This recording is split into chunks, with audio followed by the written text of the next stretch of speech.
time. Good morning, Keisha. What's happening, Skip? Good morning, Rachel. Good morning. You were there yesterday as the Lakers introduced J.J. Redick as their new head coach. He took questions for, about 45 or so minutes. Wow. Pretty good. Anxious to hear what you saw and what you heard. But this was how GM Rob Pelinka began by explaining why the Lakers chose J.J. Redick. I think in industry in general and in sports in specific, sometimes it's easy to get caught up in patterns of being in a sea of sameness and doing the same thing that everybody else is doing. But when we embarked on this search, it was really important for us to see if we could do something a little bit different. And quickly in our conversations with JJ, it was very evident that he had a unique perspective and philosophy on basketball and how it's to be taught. Interesting. Okay, Rachel, your response to what Rob Pelinka launched this media session with. Yeah, I mean, look, I actually think Rob did a great job in this press conference. I don't always say that. I think JJ did a fantastic job in this press conference because, no shocker, the guy with the communications background won the press conference. If he didn't do well yesterday, that would have been a problem. As for the different stuff, I'm not sure that's the right word, because when you look at the Lakers' past 5 head coaches, let's say, Darvin Ham, Frank Vogel, Luke Walton, Byron Scott, Mike D'Antoni, those guys are all very different from each other. That's not a sea of sameness by any stretch. And by the way, there are lots of ways to do something different. If you're the Lakers in their coaching situation, you could, I don't know, keep a coach for more than 3 years. That's a different approach also. I think the word he used a little later was more accurate. He said modernize. And I think that is what he actually means, and I think that is what the Lakers need. Because modernize how? Well, so they haven't really had a coach that has embraced analytics the way J.J. Redick made it clear he is going to embrace analytics. The quote he used yesterday was, he said, "I'm going to use math." So that's a reference, of course, to 3 is more than 2, the analytics war cry. And we just had a young coach, Joe Mazzulla, who is very analytics-focused, who just won an NBA title. So you can't say it's a mistake, per se. Obviously, it requires a blend of just looking at what's in front of you, but I think that that will be a more modern approach that JJ will use. And frankly, whatever happens with JJ Redick as a coach, what will really matter is the roster, and they need to take a more modernized view of the roster. They need to specifically seek out players who play the way JJ Redick wants to play. Meaning, they've got to get more shooters, which is, of course, what works around LeBron anyway. They have to up their scouting department. They have long had one of the most sparse, understaffed international and national scouting departments. That requires funding. That does require, yes. But Rob Pelinka made a good point in that same set of comments yesterday. He said, with the way the CBA is changing, the draft and developing your own players is more important than ever, because you just can't make those big trades that we've seen in the last year or two. Those won't be possible anymore. So if that's the case, he's got to modernize the scouting department. And I thought it was interesting that J.J. Redick said he wasn't going to necessarily coach Summer League, which, by the way, would probably be pretty useful for him to do. But he said it's because he intends to be very busy with the free agency process and the draft process. So but he did say he would be involved in the Summer League? Yeah, he did. He did. But what was interesting to me about that answer is he made it clear he will be involved in that stuff, too. So, to me, this is a more modern approach to the Lakers coaching job. Different.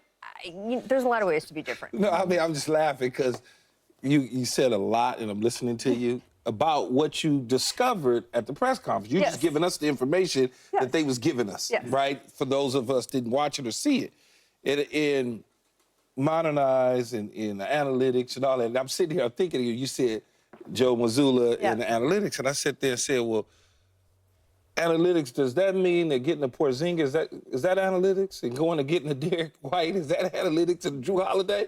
And having a Tatum and having a Brown? I don't think that's analytics. I think that you got some hell of a basketball players, though. But they shot a whole lot of threes. No, I understand that part. Yeah, I understand that part. But, look, in the end, Rob Pelinka is doing what he needs to do as a general manager in terms of the press conference, right?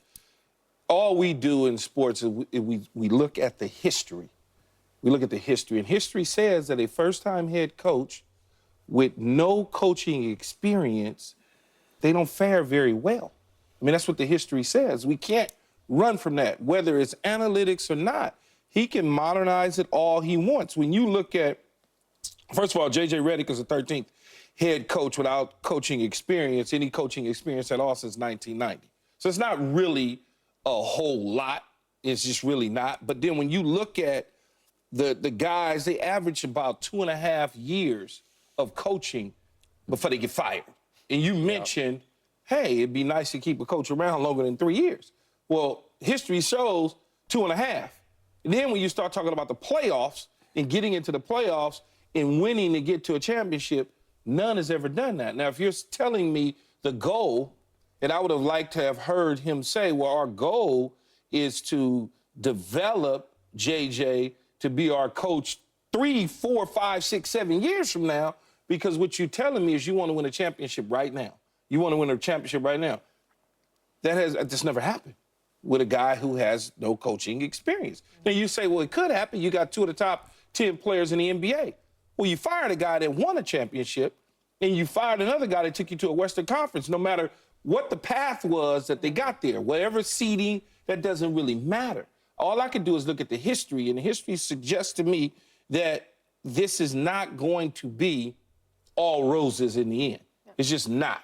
I mean, that's the way I look at it. And so, Skip, I like what Pelinka said at his press conference, but I'm not fooled.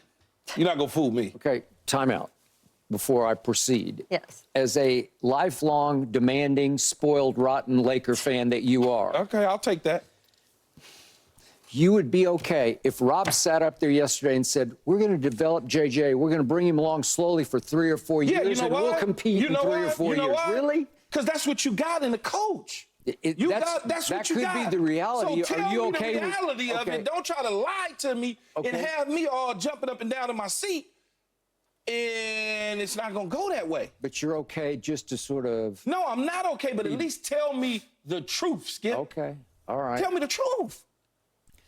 Okay, I'll tell you the truth about what Rob said. And I like Rob a lot, and I do think he's done really good things the last 2 years to improve this roster. And I thought even going into this year, if they'd stayed healthy, I thought they were very competitive with that roster, and they lost too many key pieces who did not contribute the whole year. Now, back to what Rob said. So he says, when we embarked on this search, it was really important for us to see if we could do something a little bit different. So Dave McMenamin reported that right off the bat, their goals were, let's go get Jason Kidd number 1, Ty Lue number 2, and JJ was somewhere in the mix down the list. Well, is Jason Kidd something a little bit different? No, it's something pretty great. It's proven, right?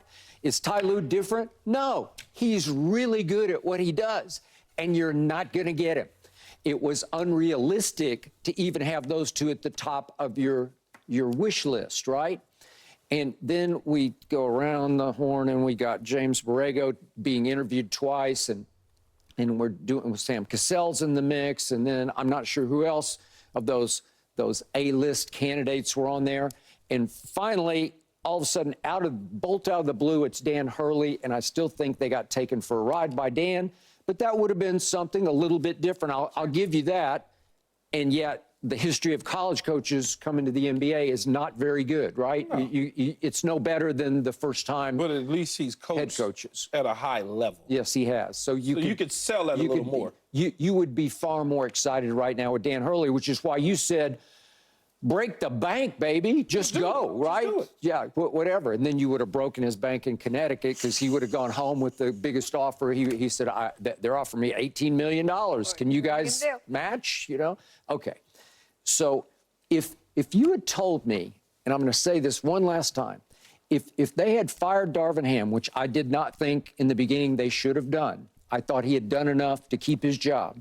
If they had fired him and had JJ waiting on the back burner, and within a day or maybe a couple of days, you introduce JJ and say, we've got something different here. We really believe in JJ in the way he wants to teach basketball.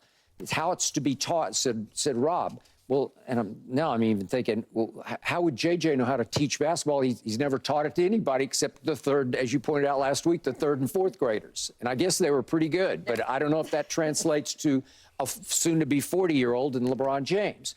So it still feels like this was a default position. Well, we